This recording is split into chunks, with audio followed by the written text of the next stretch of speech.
आप देख रहे हैं अनहोनी। अनहोनी में आज की कहानी हमारे साथ शेयर की है अजय जी ने। तो चलिए बढ़ते हैं आज की इस कहानी की ओर। आज की इस वीडियो में आगे बढ़ने से पहले अगर आपने अभी तक अनहोनी चैनल को सब्सक्राइब नहीं किया है तो कर लें, और ऐसी ही और वीडियोस के लिए देखें डार्क फाइल्स। बहुत साल पहले घटी इस घटना में दरअसल हुआ कुछ यूं था कि उन दिनों हमारे गांव में आदमखोर शैतान का बहुत आतंक हुआ करता था। कहा जाता था कि वो आदमखोर शैतान हमारे गांव के जंगलों में ही रहता है।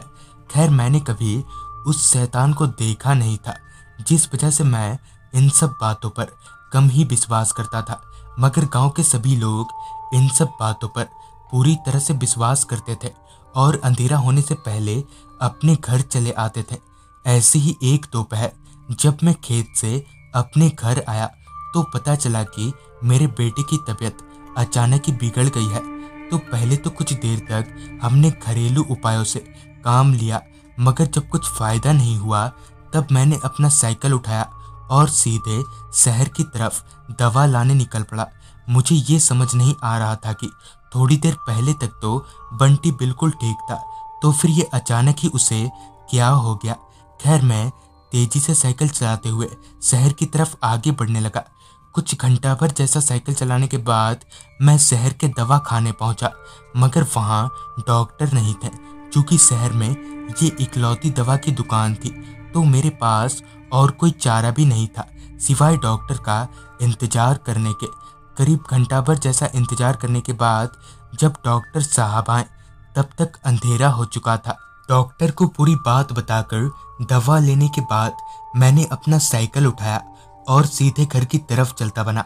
अब तक आसमान का रंग बदलकर पूरी तरह से काला हो चुका था।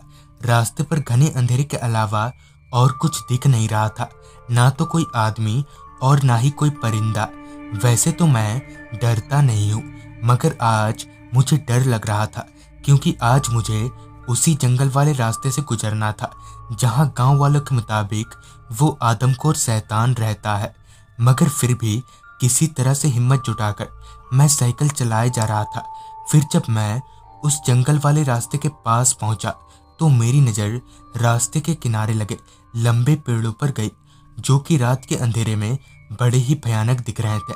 मैं अभी उस रास्ते को तेजी से पार करने की कोशिश कर ही रहा था कि मेरी नज़र रोड के एक किनारे पर गई, जहां की एक झाड़ी बहुत जोर जोर से हिल रही थी। ये देखकर मैंने साइकिल की रफ्तार और बढ़ा दी।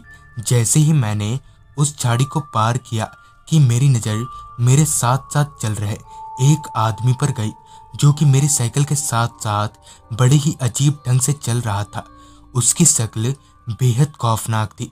उसकी आंखें किसी बत्ती की तरह लाल चमक रही थी कि इतने में ही उस शैतान ने मेरे साइकिल को एक झटके से गिरा दिया। मैंने किसी तरह से खुद को संभाला और अपनी साइकिल को उस शैतान के ऊपर ही फेंक दिया और वहां से सरपट दौड़ लगा दी। उस दिन तो मेरी जान बच गई, मगर फिर उसके बाद मैं कभी रात को उस रास्ते पर नहीं गया। तो दोस्तों, ये थी अजय जी की भेजी गई कहानी। अगर आपके पास भी ऐसी कोई कहानियां हैं तो हमारे साथ जरूर शेयर करें। तो मैं आर्यन जल्द ही मिलूंगा आपसे ऐसी ही एक कहानी के साथ।